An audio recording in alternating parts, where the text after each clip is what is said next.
la ciudad de Buenos Aires, del Frente de Todos, y para mí, principal referente del Frente de Todos en la ciudad de Buenos Aires, para hablar de varios temas, está Leandro Santoro. Leandro, muy buen día, Pablo Dugan te saluda. ¿Cómo va? Buen día, Pablo, gracias por llamarme. Bueno, un gusto. Queríamos analizar un poquito la postura de Horacio Rodríguez Larreta con respecto a la firma del comunicado incendiario del PRO, diciendo no queremos hacer nada, no queremos ningún cambio y demás, y después, suscribiendo las medidas del gobierno con algunos caprichitos, diría yo.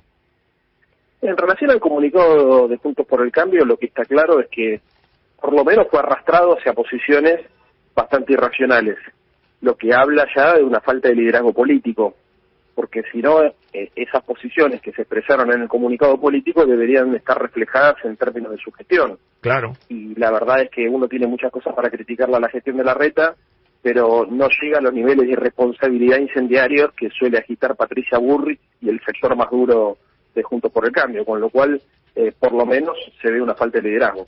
Sí, sí. ¿Crees que está afectando la gestión del gobierno de la ciudad y sobre todo el tema sanitario, la interna feroz con Patricia Bullrich dentro de Juntos por el Cambio? Sí, yo no tengo duda, porque no están claras las consignas, porque se la pasan explicando todo el tiempo lo que quisieron decir.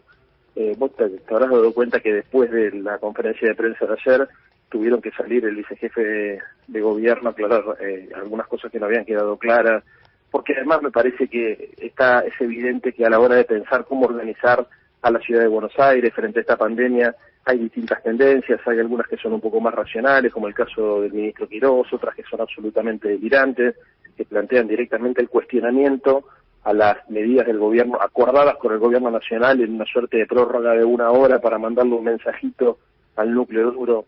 Esto que charlábamos ayer en tu programa de televisión, me parece que la sociedad lo percibe. Y bueno, cuando la interna partidaria se mezcla en la estrategia sanitaria, estamos en el peor de los mundos, porque si hay una política pública donde lo especulativo, lo electoralista y digamos, el barro de la política no tiene que contaminar, claro, es la política sanitaria. Pero sin duda, sin duda.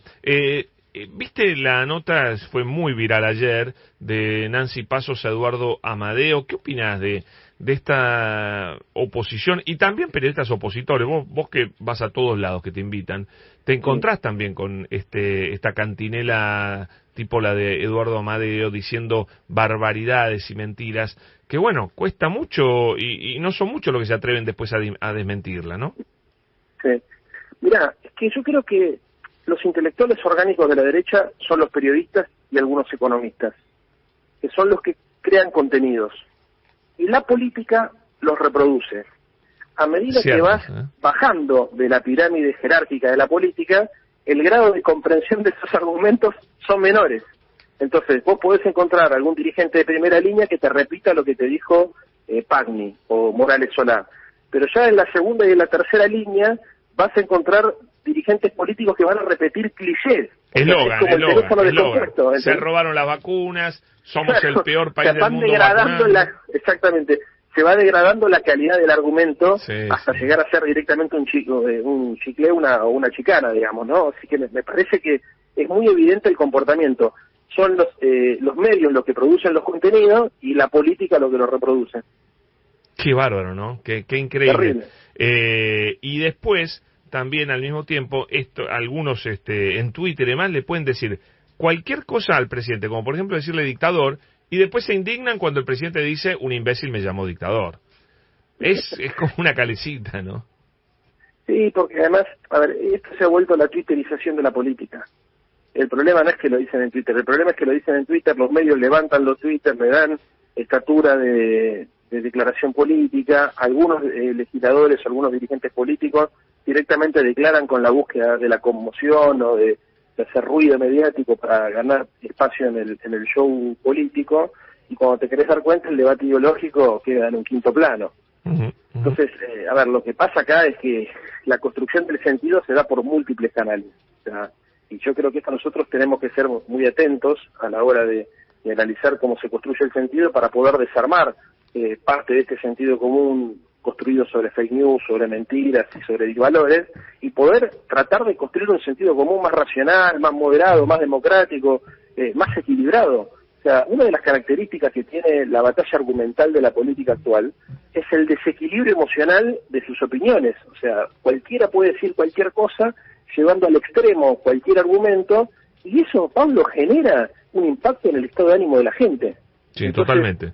Hay que ser cuidadoso en ese criterio, ¿viste? Porque o calibramos mejor lo que decimos, o elegimos mejor las palabras, o tratamos de ser más justos en nuestras caracterizaciones, o lamentablemente la política se va a convertir cada vez más en un territorio inhabitable. Totalmente. Volviendo sobre la gestión de Horacio Rodríguez Larreta, ¿ustedes tienen alguna duda de que efectivamente se vaya a llevar adelante algún tipo de control en la ciudad? Ya convicción no hay porque lo dijeron ellos mismos, nosotros no estamos de acuerdo y demás, pero bueno, cumplimos, medio a regañadientes y con algunas interpretaciones libres, ¿no es cierto? ¿Corremos el riesgo de que la ciudad no colabore para que se cumplan estas restricciones importantes para combatir el virus? No tengo ninguna duda. Mira, Pablo, durante las fiestas de diciembre, si vos recorrías Avellaneda, Once, los lugares donde se vende ropa o donde se juntaba la gente, en los sectores más populares de la ciudad, te dabas cuenta de la ausencia total del Estado. La ausencia total. Si en ese momento pasaba esto, que te acordás que inclusive teníamos el pico como consecuencia de que ya estábamos viendo que iba a venir un pequeño pico, un rebrote por las fiestas, imagínate ahora. A ver, para ellos pasan dos cosas acá. La más fácil es es no hacer nada, es decir, que la política es no hacer nada, porque de esa manera se desentienden de las consecuencias. Y en segundo lugar, ellos también trabajan sobre un criterio que es bastante complejo, porque en realidad lo extrapolan a todos lados, que es la idea de la negación de lo público, de la negación de lo colectivo, y por ese motivo la ilegitimidad de la intervención estatal sobre cualquier esfera de la vida. Nosotros no creemos en el control total ni de la economía ni de la sociedad, pero tampoco creemos en lo contrario. Sí, sí, Entonces, estos son los desbandes, ¿viste? O sea, ellos te plantean, vamos camino a Venezuela, es una dictadura, Alberto Fernández es un dirigente autocrático y totalitario, pero ¿para qué lo hacen si eso no existe? Para poder hacer exactamente lo contrario, para liberalizar todo, dejar que sea el laissez-faire, que gane el más fuerte. Y la verdad es que el estatismo que controla todo es tan perverso como el Estado mínimo que se retira y que deja que todo quede librado al azar. Bueno, y en estos casos mucho peor, ¿no? Porque con una pandemia caminando. Ahora, tampoco es cierto que si vos tomás medidas restrictivas, yo no sé en el núcleo duro, tal vez en la interna de Juntos por el Cambio, tomar medidas esté mal visto, pero hoy ves las encuestas que se han publicado y hay un 60-70% de apoyo claro a las medidas de restricción que está tomando el gobierno. Yo no sé por qué ellos, por ahí, no sé, la interna de Juntos por el Cambio es tan salvaje que ahí tenés que ser, no sé, un ultra recontra libertario. Claro. Ahora, aparte estas medidas restrictivas, comparadas con las que se toman en otros países del mundo, son moderadas, son progresivas, son temporales. No estamos hablando de toque de queda. Las están planteando como la muerte y son nada. No, bueno, ahora, eso es por supuesto, ¿no? Pero lo que estoy diciendo es, pensando como piensan ellos, porque la pregunta que vos me hacías es, ¿por qué personas que siguen todo el tiempo las encuestas, ¿no es cierto?, se dan cuenta que en las encuestas incluso la sociedad está reclamando mayores medidas de control y de cuidado, ¿por qué toman esa posición? Yo creo que va en sintonía con la idea que quieren construir de una Argentina dividida entre un sector irracional, agresivo y violento y la república moderada y honesta que vendrían a representar ellos. Entonces, extreman todas las discusiones, las llevan a ese punto para sentirse cómodos en un relato que les cierra solamente al núcleo duro de ellos. Pero eso es porque no tienen idea de qué es lo que hay que hacer con la Argentina. ¿Te imaginas que si dejaron vencer 4 millones de vacunas cuando no estábamos en pandemia, y en algún punto, viste, cuando se les debe complicar hablar de cómo intervenir estatalmente para garantizar que la cantidad de contagios se reduzca lo mínimo posible? Sí. No es fácil. Totalmente, Leandro. Sí, es así.